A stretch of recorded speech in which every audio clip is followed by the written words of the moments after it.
going to focus on debunking some of the mystery around meditation.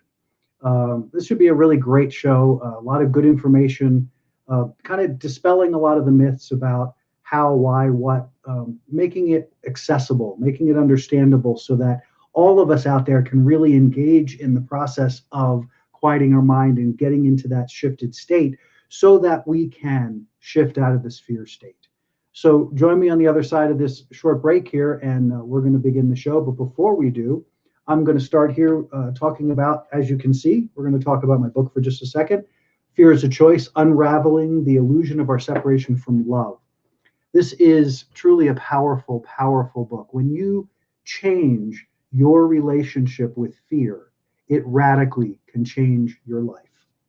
So I encourage you, there are tools, there's a lot of great information in this book, really chronicling the understanding and evolution of fear in our experience, how it happens, why it happens, what we can do, and how we shift state, how we enable and change our energy field so that we are no longer driven by fear, but then driven by opportunity. And when we're driven by opportunity, what happens next is that all potential opens up for us. And that's true for everyone on the planet. It's just a question of changing that relationship. Fear is a Choice will help you change that relationship. And what I'd like to do is take a minute here at the beginning to do a little reading from the book, to give you a sense of where I'm going and what's going on in the process. So work with me here. I'm going to read to you now. We're coming from chapter 8, called The F Word. In order to fully grasp the illusion of fear, it's necessary to explore a concept, idea, belief that has created tremendous amounts of terror in people from all walks of life, across all ages, and in nearly every nook and cranny of our culture. This concept, idea, or belief is labeled as a word to describe something that most prefer to avoid, and even more, strive to never experience. Some people say, it's inevitable, so embrace it, while others claim it is best to reach for it fast, early, and often. Many even declare that it and it alone will drive your success. Strangely enough, though, the very definition of this F word implies not being enough, doing enough, or having enough. You can probably guess what this F word is. Drum roll, please. It's failure.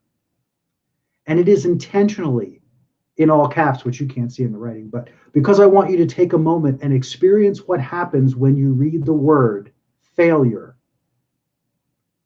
In fact, focus on it for 10 seconds and watch what begins to happen in your mind and in your emotions. Notice your energy. Now, observe how your thought process immediately engages the survival instinct. Your heart may begin to beat a little faster, the adrenaline may begin to flow, and a litany of negative thoughts may be triggered, stimulating shame and embarrassment, and even lowering your value as a person, parent, friend, lover, boss, worker, etc. Ultimately, unless you've been conditioned otherwise, your response to the thought of failure will fall into one of three areas, which are, interestingly, all F words as well: fight, flight, or freeze. Remember that this reaction is actually to the illusion of a threat to your survival. It's that powerful. It is a powerful illusion. Think about it for a moment. There is so much negative energy and power given to this concept, idea, and belief that we believe experiencing failure of any kind is an actual and viable threat to our survival. Why? Because we are trained to detest the notion of failure from our earliest years, and as described above, the judgment we carry about it can have a huge impact on us. Simply thinking of oneself as a failure causes a sinking feeling in our psyche. How many people have taken their own lives as a result of believing that they failed? Once again, we have a concept that stirs within us the most primal emotional experience of separation. And it's no surprise.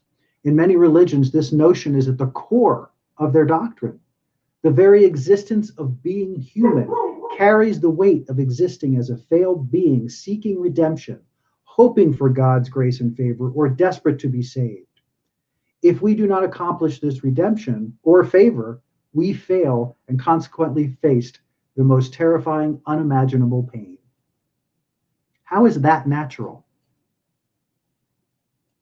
The answer is, it's not. I would love for you to experience this book. I would love for you to partake of it. Please go to my website, www.adventuresintruth.com. You'll see a whole spread for the page there. You can also go through IndieBound or through Barnes & Noble or through Amazon if you have a preference. And I greatly appreciate your time and effort. The other thing I would ask, if you wouldn't mind, I would love if you would share this one time on your timeline. Share with your friends. Let them know about this book and help me to spread the word. I really appreciate it. I appreciate you here. And right after the break, we're going to come back. I'm going to share a commercial with you. We're going to come back and begin diving into the process of meditation. Thanks, everybody.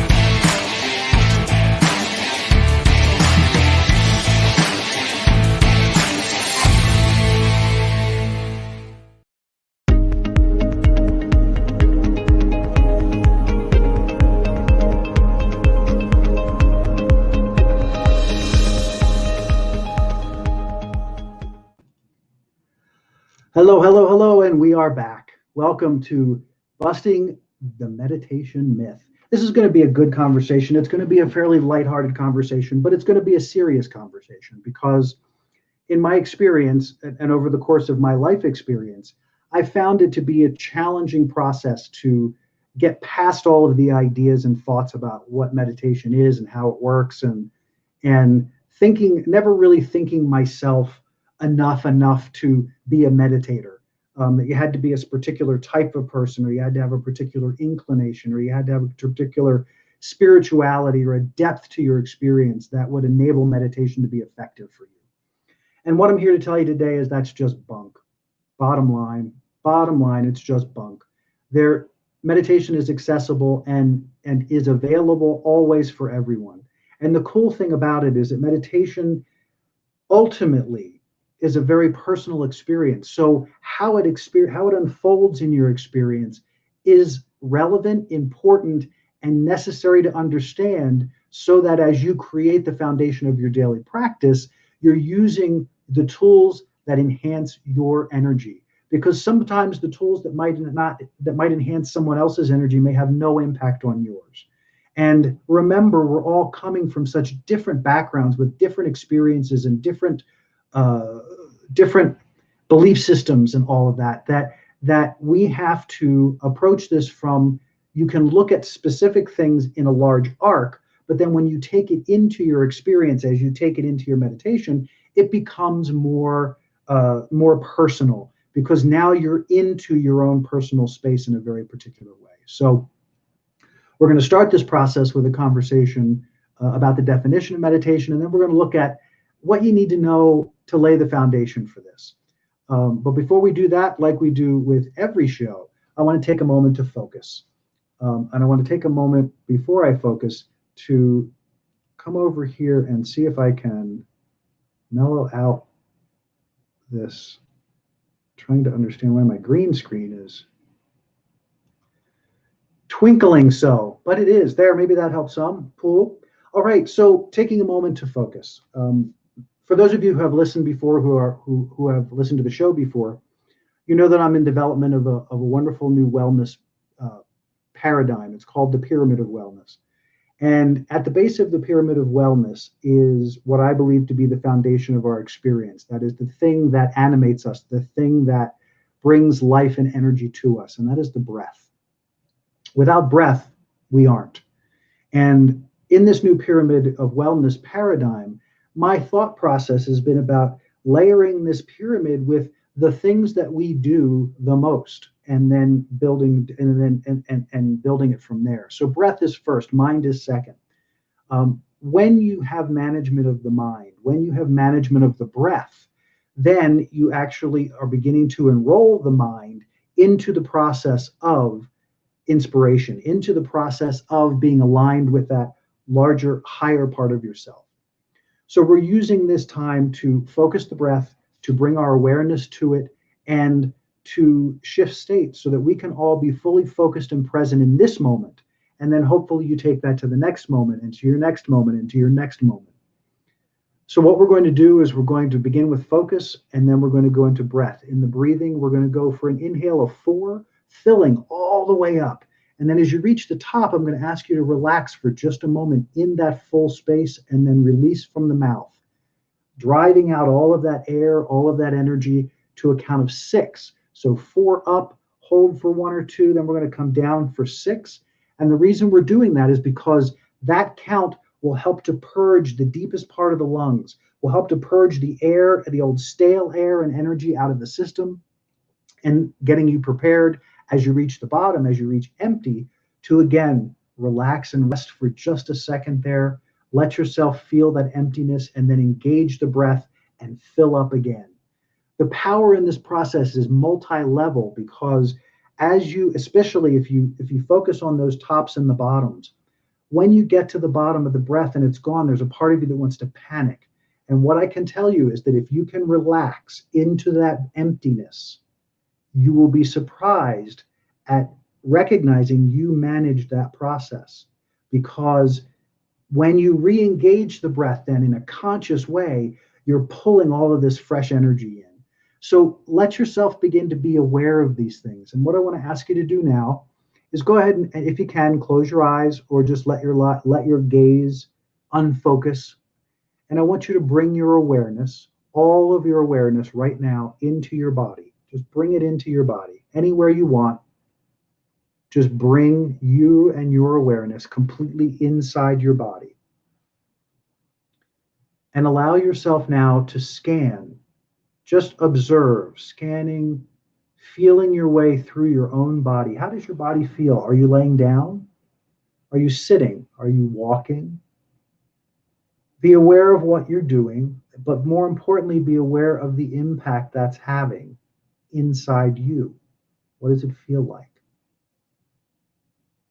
Feel your way into your body. And with each breath that you feel in your way into, you'll find that you start to settle in. You may be aware that you're carrying some tension. Maybe you've got some tension up between your shoulder blades. Maybe you've got some tension in your lower back. Maybe you've got an injury, or you've got something, making your knee hurt a little bit. Just let yourself be aware of it. Breathe to it. Let the breath be directed. If you're sitting there and you feel a twinge, just focus as you're breathing. Focus your awareness and breath into that space, and just breathe that fresh energy into it, just easily.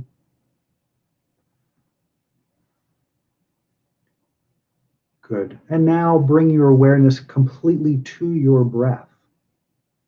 Notice the flow of your breath. Notice the rhythm of your breath. How do you breathe? Is it a shallow breath? Do you find yourself catching your breath?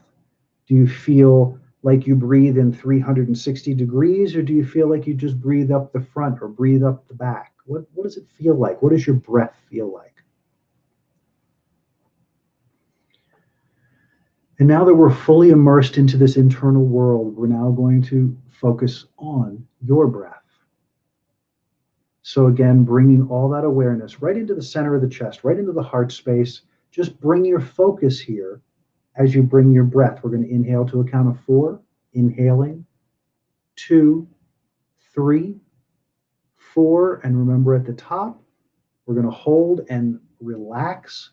And now we're going to release out of the mouth. 1, 2, 3, 4, 5. Push it out. 6. Good. Resting in the emptiness. Relax. Engage the breath and inhale.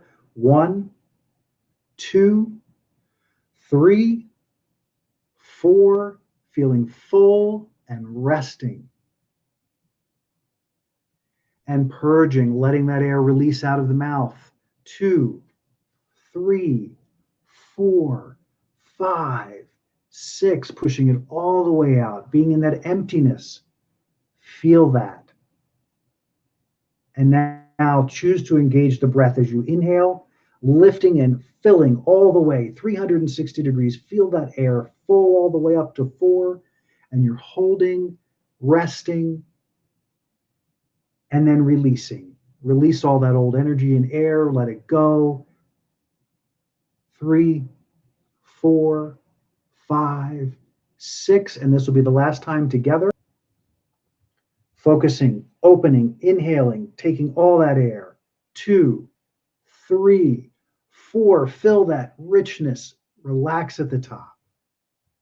And now releasing. 2, 3, 4, 5, 6.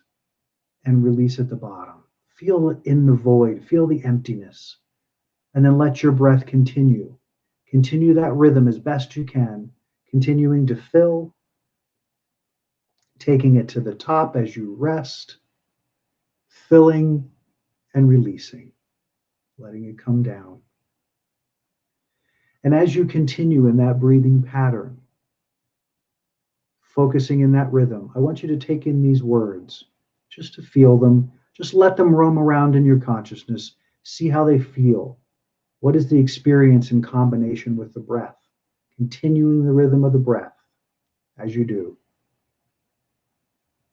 I am the evolution of God realized as matter. I inform and guide that expression as the pure expression of God. I show up as God. I connect as God. I align as God. I am creation realized. And from that, I create, expand, and engage. I am.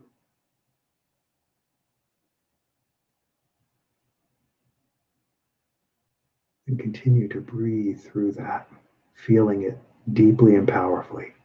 Breathing through.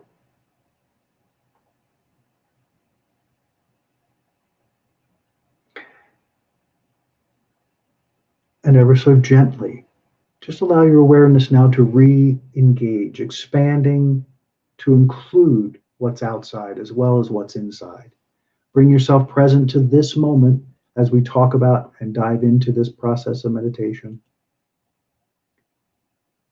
Bring yourself fully present, ready to engage. Thank you for being here. Thank you for taking the time to learn a little bit more about how to manage your breath and how to step into a shifted state. So let's talk about that shifted state, because that's really what meditation is all about. Meditation is all about laying a foundation for you to shift state, to raise your vibration, to raise your energy. And so many times it's like, yeah, well, what does that matter? And what difference does that make? And what is that going to get me? If you consider that everything is energy and you consider that everything is frequency, and this has been proven scientifically, when you come into that reality and understanding, what you know is that when you're dealing with heavy emotions, when you're dealing with fear, when you're dealing with anger, when you're dealing with depression, you're at a vibration that's very low, it's very dense, it's very kind of, yeah, low frequency.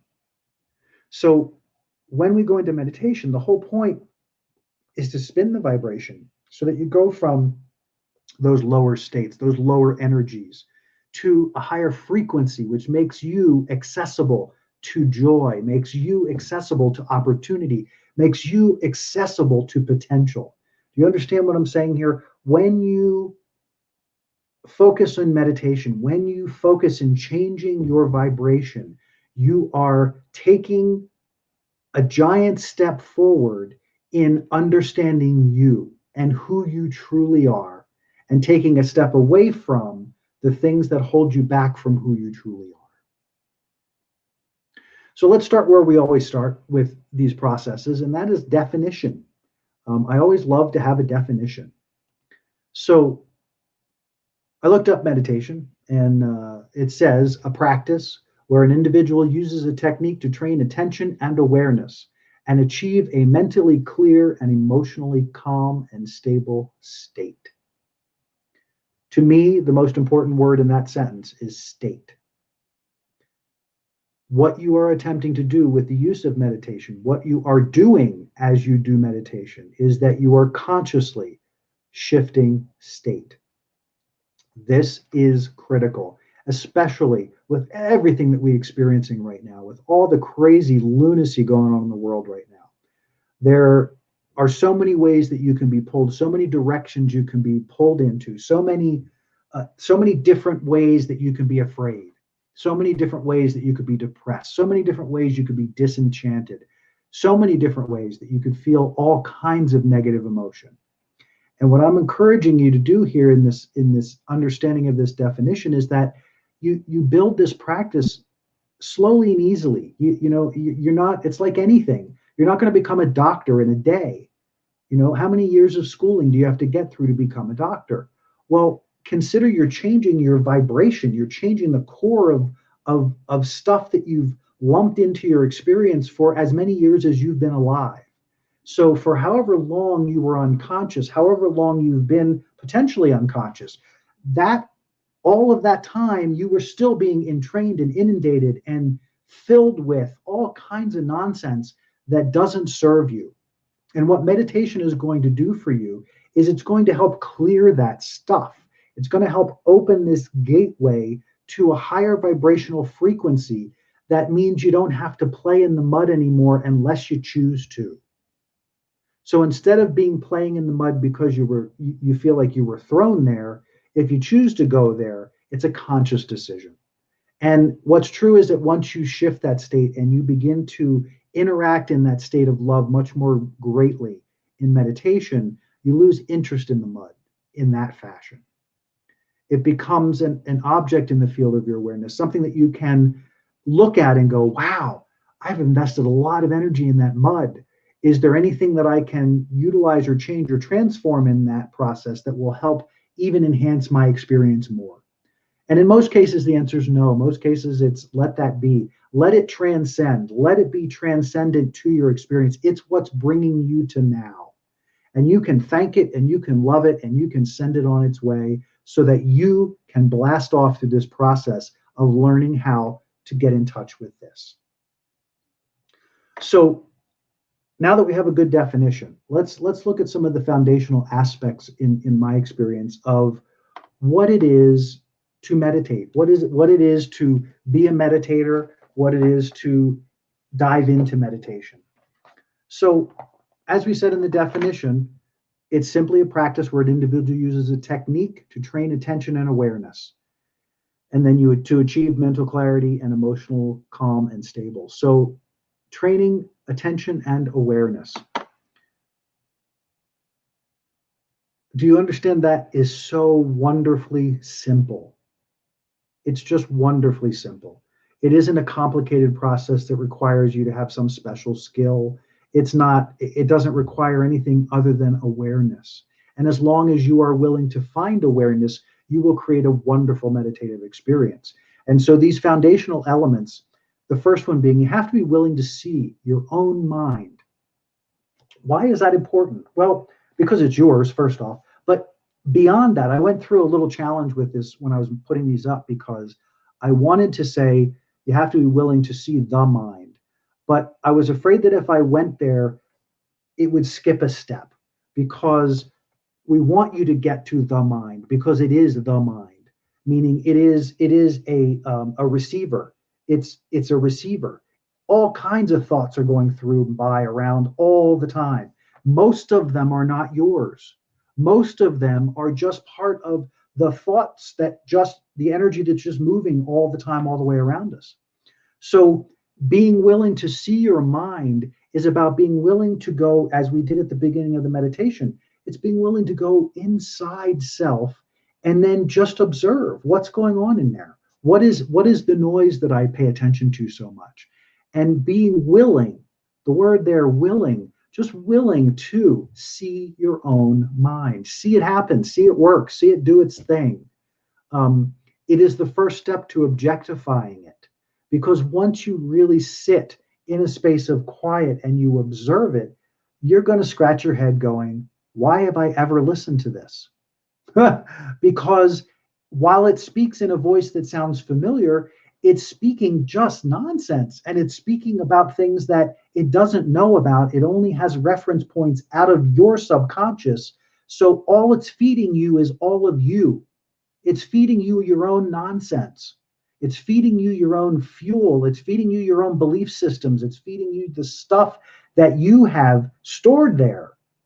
And again, that's not a judgmental thing. We all do. We're all humans. It happens to all of us.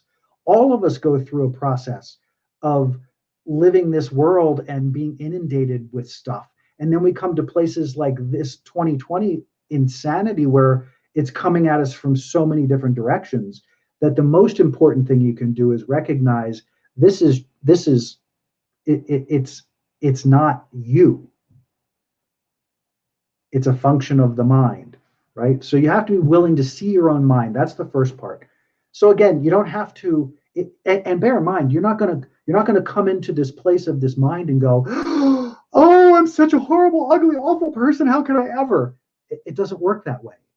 It doesn't work that way. You're not, the fear that, I think I talked about this before. I think it was Marianne Williamson talked about, our greatest fear is not that we are powerless. And Marianne, I apologize if I bastardize this. I'm trying to get the essence, but I'm giving you the credit.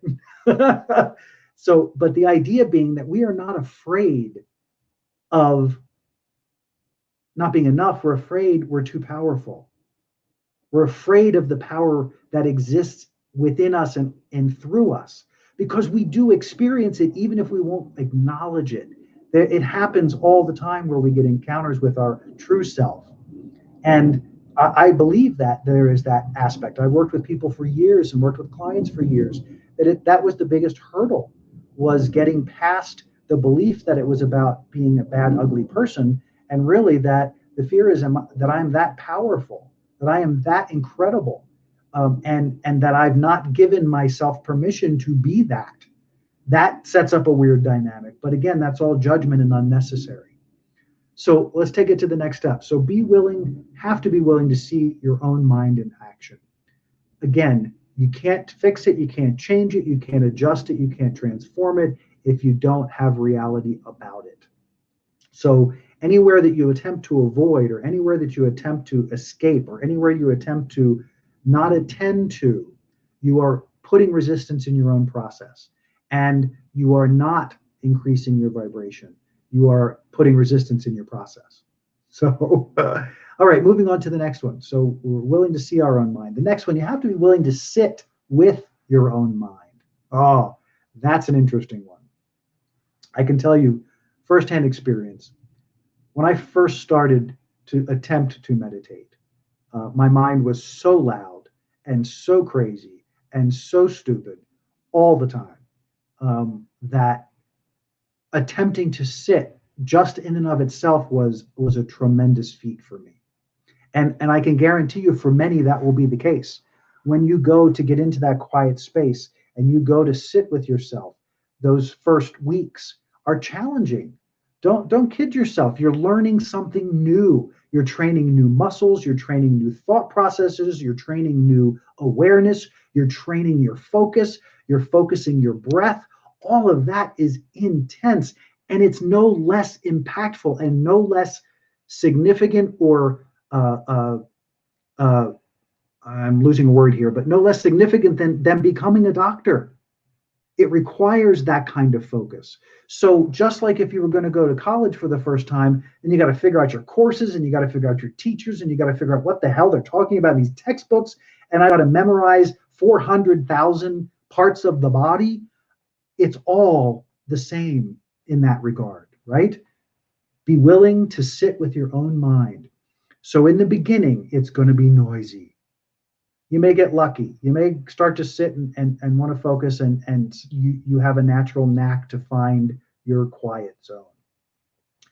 I'm not telling you this to make you feel bad. I'm telling you this because it's important to understand, like everything we do in the world, it requires focus and attention and effort. So when you go into those initially, again, and I'm going to suggest to you that you only create maybe 15 minutes to start. Don't try to sit and meditate for an hour or whatever the case. 10, 15 minutes is all you need to start the process. And that's all you need to do until you feel inspired to go further. Because if you try to push it, you're going to spend all the time in frustration and resistance, and that I don't want you to go there. I want you to be willing to sit with your own mind and experience it, but I don't want you to fight with it. That's not meditation. You're not trying to control it. You're not trying to beat it into submission. You are not definitely trying to kill it. You're being aware of it so that you can recognize that you and it are not the same. You and it are not the same. So that next step, you got to be willing to sit with your own mind. What will happen over time, and as you continue to focus, is that you'll see it as an object in the field of your awareness, and you'll be able to not attend to it unless you choose to.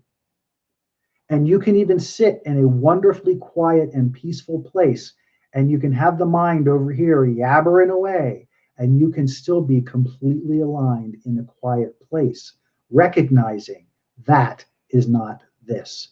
And that is something that is just simply in the field of the awareness, and it's okay. And then over more time, that begins to diminish because you don't put any energy on it. It doesn't mean the thoughts aren't still flying all over the place. And if you give yourself permission to look at it, once you've built your strength up in it, and you say, okay, I want to see it for what it is, it will rock your world. Because it's like, it's hard to believe that all of that information could be going on at the same time. But just like your computer, it's not any different. There's so much information flying around this computer and flying through this computer, and the Wi-Fi and the network and the internet, and your mind is the exact same thing. It's just your mind has been put in a box in front of you to look at. Now you're going to do this consciously.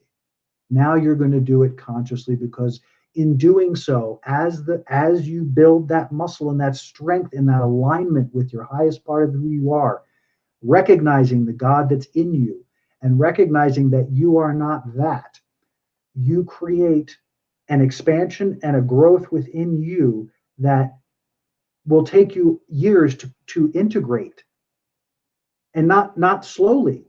I mean, it's that big a change. It's that enormous of a shift in your potential and your experience. So be willing to sit with your own mind. And then the next foundational piece, you have to be willing to manage your own mind. Now, what do I mean by that? Well, it's sort of what we've been talking about all along. You're not trying to control anything, and management of just simply is understanding that it is something in your awareness. It is a thing in your world. It is not your world. So when you begin to understand that it is not your world, you can then manage it like you do everything else. You know, I can tell you from my personal experience, we just did a show, conversation with Moshe on Wednesday. And I had a profound experience going into it because Moshe wanted to talk about having it all. And it seriously triggered me. It triggered all kinds of stuff in me. And we had a wonderful conversation and got to experience in real life, in real time, the transition from the mind doing its thing and me being kind of connected and caught up in it to this arc of experience of talking and unraveling to coming to the other point of finding that love space and recognizing that all the noise that I was hearing, I just simply had to make a choice. Focus on the noise, focus on the quiet. Where do I want to be? What do I want to experience?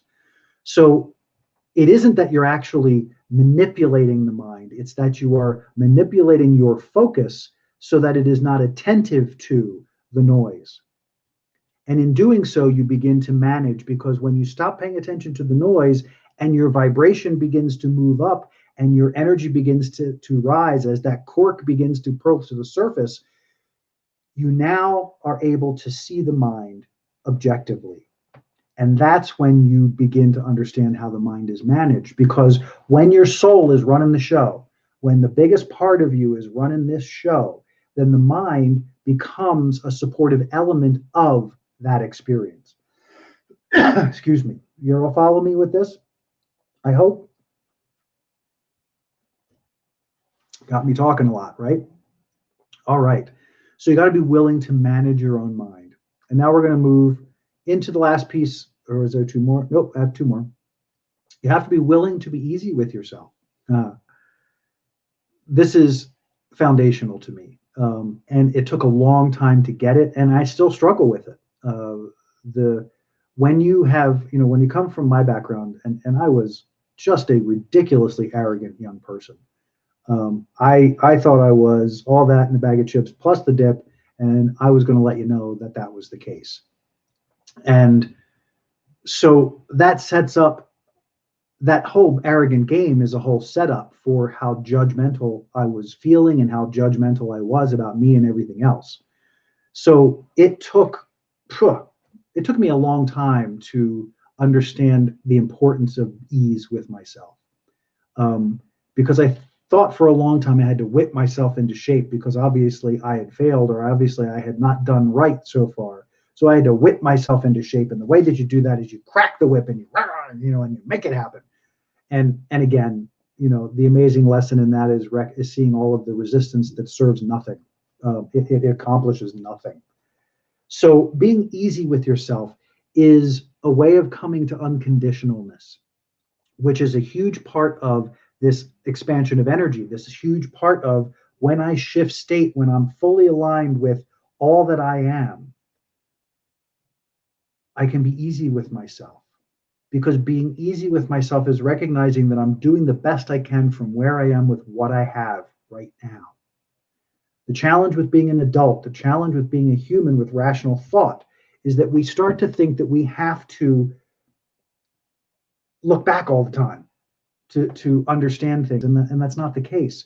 We have to be present in now, be easy with what was before, and choose to transform it because we're shifting focus to something else. So being willing to be easy with yourself in the process of meditation is recognizing that you're going through a process. Even though it feels like you're not getting anywhere, you're actually making quantum steps every single time you do it. Every time you commit to taking that 10 or 15 minutes to get quiet, you are altering everything about your being. And it may not feel that way for a while because you're used to focusing on the mind, you're used to focusing on the negative, you're used to focusing on the stuff that doesn't elevate you. So initially, as you're doing this, the noise and the craziness, you're just observing, you're being a part of. If you can get 10 seconds of those 15 minutes in a connected place, you have created a crack in the door. You have created the space for that energy to come in and open it up. And all you got to do is continue to show up. And that's how you do it, being easy with yourself. Do you understand? Being easy means doing the things that support the change you're looking for. And then being unconditional with yourself through the process of developing through it. Okay? So have to be willing to be easy with yourself. And then last, but certainly not least, you have to be willing to know that you are not your mind. Now, that's not a decision. And understand, this is an important thing to understand here. You're not going to come to a point in the meditation and go, oh, look, I've decided I'm not my mind. It is a process of discovery that as you get quiet, as you learn how to settle your body, as you learn how to feel that peace in your body, as you find stillness, as you find quietness, you begin to see that virtually everything you experience is nothing more than something in the field of your awareness that may or may not require your attention. Let me say that again.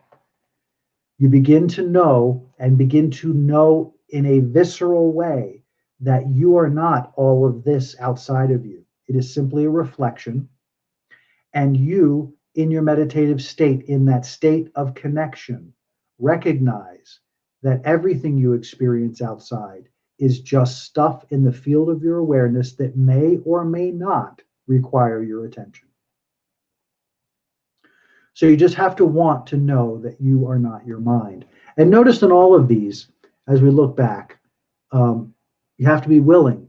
You have to be willing. You have to be willing. You have to be willing. You have to want. You see a pattern there? Do you see the pattern growing? I didn't say do this, do that. You just have to find the willingness, because in the willingness, you find surrender. The willingness says, this belief that I'm holding on to, I have a willingness to see a little differently, and you relax. And when you relax, energy flows in and begins to expand it and begins to open it up for your awareness so that you can see it in the panorama of the screen of the world in front of you, that it is not you, but stuff that's in the field of your awareness. Is that the coolest thing ever? I think it is. I think it's freaking amazing because it takes all the pressure off. I just need to show up and be good to myself and let myself, being good to myself is connecting to that all that I am. How could I be better to myself than that, right? It's extraordinary. And on that, we're going to take a quick break. I will be right back after the break. We're going to talk a little bit more, and we're going to dive into some of the realities of meditation. So if you have any questions, don't hesitate to send them to me in the comment section. If you're on Got Joy, the Science of Transformation Facebook page or Adventures in Truth Facebook page. And I'll be checking the comments later, so please feel free. But we're going to be right back, guys.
Hashtag fear is a choice. Pick up your copy. It's coming out at the end of September. Pre-orders are open now.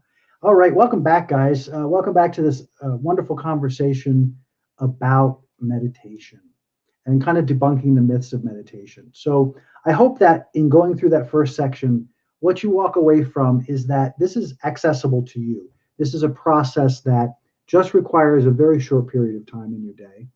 And what you'll find is that you'll begin to crave it. Once you tap in and you begin to really tap into that quietness and that settledness, you'll begin to crave it as you move through your day. And the cool thing is you can do it anywhere, anytime. You can use the breath and you can use your focusing ability to change your state at any moment in time. I share this story because a quick one, because it exemplifies it to me so clearly. But you can do this anywhere. And I've done this outside of a courthouse going in for a traffic ticket. Changed my state completely and changed the outcome completely because I removed all resistance from myself. I removed me from resistance. I let go of the resistance and connected to a much greater space that allowed change to take place that in my fear place would not happen. Do you understand? Again, fear-based reality, limited potential, limited outcomes, limited access. Opportunity-based experience, potentiality out the wazoo, all potential, because you are no longer in resistance. Do you understand? Fear is a resistant place. Being in a resistant place isn't going to get you anywhere you want to go. So think about this as the structure. Let's talk about structure for a meditation process. So picking the time, I tend to do 2 a day. I like to do 2 a day, sometimes more. It just depends on the day. And when I say more, again, it depends. If I'm doing the show, I always go into meditate. I do a breathing and I do a few minutes of meditation before every show. I always leave 20 minutes before the show in order to do that, because I know how important it is to be connected and not be distracted by anything else going on in the world right now. I want to be right here with you talking about this stuff in a very clear, very aligned place, because if I can demonstrate that for you, you can take that into your world and you can use those tools to make your process successful. So, depending on where and when, you have to assess that based on your life experience. I know, I hear, I've talked to people, friends who, I just don't have the time. I just don't have the time. I just don't have the time. And I will say to you, as I say to them, if you have no time for you, you are not giving you to the people and the situations in your life. You're giving some version or variation thereof, but you are not giving all of you to creating the life that you want for your children, for your spouse, for your partner, for your friends, for whatever. It's not happening because it's all diluted. It's not diluted. It's not focused. It's not clear. So finding the time, the 15 minutes, wherever it is that you can do that. Some people do it in a car because that's where they get away from everything for long enough that they can pull off in a parking lot and do their thing for a little bit. Some, when I say a couple times a day, I like morning and evening. I find the evening time to be spectacular because things are a little more settled. So you can find more peace and more quiet at that time. But again, it's different for everybody. I like it. It doesn't energize me in the way that I can't sleep.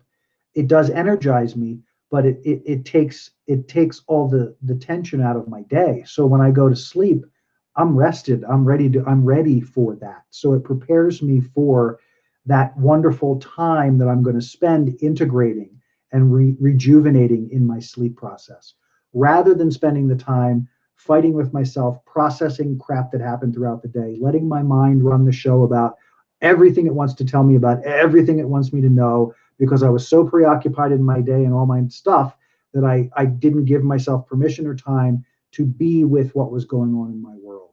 So the mind is just going to terrorize you through the night in order to feedback all the things it thinks you need to know. So if you're doing some form of daily practice in the evening, again, only 10 or 15 minutes, if you can focus the breath, really focus, work with the breath, work with getting centered and focused, work with finding quiet, you'll find it's going to change the quality of your sleep, and sleep will become what it's meant to be, which is about integration and rejuvenation instead of avoidance and getting to the next day. So give yourself that time. Figure out what works for you. Again, I would say start where you can get the time initially, and then once you begin building that muscle, then pick another time, because you'll have the strength to pick another time. Do you understand what I mean by that? Once you feel the benefits of what you're able to do and accomplish, once you get over those initial hurdles of the mind noise and the distractions, once you do that, you will find you crave it more. And then you can find ways, and that will help support you in finding ways to add another spot in the day if you need to. So when you go into this process, again, I want you to start with a focus of breath. Do the counted breathing. It's the best possible thing you can do. And just find a place to focus. I tend to focus like right here. I don't know if you can see that. I tend to focus like right here in my eye, in my closed eyes. I bring my awareness to this point here. And I focus as I breathe. And I just relax my body completely. I'm not focused in the mind. I'm focused in space. I'm focused in the breath. And so focusing in the breath, being in that space, just let it unfold. If you find yourself, and this is going to happen, you're going to be aware that you're watching the mind, and the next thing you know, you're fully immersed in the mind. Because it's that clever, because you've trained it that well. So realize it's not something working against you, it's how you've trained it to work for you, and now you have to retrain it. So that retraining is, in part, you're sitting in that process, you're getting quiet, and suddenly, you're observing the mind, and maybe at the beginning the mind is all right here, it's still kind of on you. And as you get that energy built, the mind you'll be able to push it further and further away from being on top of you, because you're recognizing that it is not you. So there you are, you're breathing, you're focusing, you feel that beginning to separate, and then your mind comes up with something and you're down a rabbit hole. And you're sitting there attempting to be quiet, and you realize that you're thinking about schoolwork for the next day. It's fine. Don't fight yourself. Remember, we said that one of the key things is be easy. The greatest thing you can do in that process in meditation is just simply bring your awareness back to this point and this breath. That's all. You don't have to do anything else. You become aware that you've been immersed. You bring your awareness out of that immersion back to your point of focus and continue to breathe. Continue to breathe. Continue to focus. And again, it may happen and may go off on this direction. Same thing. Just bring that awareness back to where you want to focus and stay in the focus. Don't judge it. Don't yell at yourself. Don't get pissy. Don't go, this is so frustrating. And of course, you may have a couple of those moments. It's okay. But what I'm encouraging you to recognize is that you are not failing in the process in doing that. That's the process. You're in it. You're doing it. That's the joy and the magic of it. You're doing it right there. You're in meditation. Why do I say that? Because you are learning how to manage your own energy. Every little bit you can do just builds on itself and builds on itself and builds on itself. That's freaking incredible, guys. That's amazing. And again, you did it. You did it. You did it by simply choosing to focus. Imagine if you chose that a little bit more, how much more you could do. But as you train that behavior, as you train that experience, and you're in that meditation, your mind derails and you go, wow, come on back, poop, and you pull yourself out of the mind. Hear that? You're not pulling the mind back into line. You're pulling your awareness out of your mind. Out of your mind. Because it is a thing outside of you. It is not you. I can't say that enough. So there you are. You've got quiet. You've set your space. Maybe you have music. I love, and I would suggest nonverbal music, no words, if you want to focus in music. A lot of times there's suggestions to focus on ambient noise. Like if you're in a space that has an air conditioner, focus on that, or maybe you can hear your refrigerator.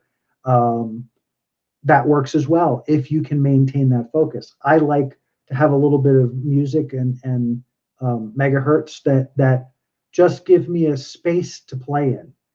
It can take me lots of places if I let it, but it creates an environment that I can just be at peace and quiet.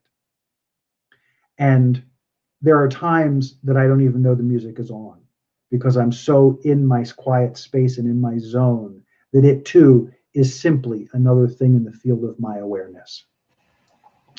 So for that 10 or 15 minutes that you're working on it, remember, focus on the breath, managing the breath, use your breath. Have a specific plan with your breath. Do the process that we did at the beginning of the show, or look up another potential that you might like. But also recognize that your meditative process, this is just the beginning. This is just getting to the quietness piece. This is getting to the let's slow it all down. Let's recognize that this is the I am, this is everything else, and let yourself learn through that process. What will happen over time is that you'll start to build in different things that you find will satisfy your energy, will help you to elevate the experience of quiet.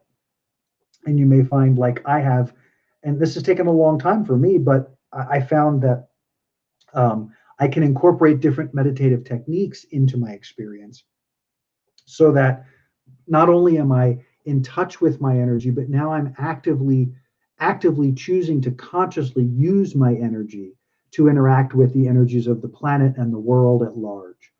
That comes over time. And I suggest not starting there because, again, this has to be aligned for that to be effective. So you could be doing a really lovely mental exercise of how you're healing the planet, when really all you're doing is a mental exercise to avoid getting quiet, to avoid being in a space of stillness. So again, watch the mind, be clear in your intention. I'm coming to this to find quiet and to find my peace and to find my thing. Remember, we were talking about here you have this, and you surrender a little and you let that energy open up a little bit, and then the energy can get in and expand it and begin to dissipate whatever is not working for you. Consistency gets the best results.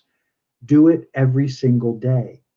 Your mind is going to tell you things like, it still tells me, yeah, you don't need it tonight. You're good. You did X, Y, Z. Don't worry about it. Oh, you had X encounter and that was really very spiritual, so don't worry about it. None of that is meditation, okay? None of that is taking the time to build the foundation for you. It is a practice that is foundational to your growth and evolution. You can't do it wrong. You may be less effective at it if you're not choosing to focus in that fashion, but you can't get it wrong. Just the fact that you're willing to sit and get quiet in whatever capacity is enormous. That is a statement to the universe that I am willing, I am here, I am engaged, I am open. The stronger you become at it, the more you'll crave it. I think I said that before. And there is nothing more quiet, more powerful than quieting your mind and calming your energy. There is nothing. Love, maybe, but that's what you get when you get there. So it's all quite remarkable. So I want to thank you for being here. I want to ask you to share this and tell your friends and neighbors and let people know about our show. Share, subscribe, talk about us, talk about the book. Again, I'm encouraging you, get those pre-orders in. Book's coming out at the end of September. I appreciate you guys so much. I thank you for those who have already ordered. I thank you for those who are regular watchers and listeners. I appreciate you greatly and love your feedback and love your interaction, and hope to have that again soon. So thank you all for being here. Thank you for being a part of Adventures in Truth. And thanks for sharing my journey with me. And I hope you have an incredible night. Thanks, everybody. Have a great and wonderful day. We hope you enjoyed this episode of Adventures in Truth podcast. Thank you for joining us. We'd love to connect with you. Please like us on Facebook and subscribe on YouTube. To learn more about Jim's book, Fear is a Choice, Unraveling the Illusion of Our Separation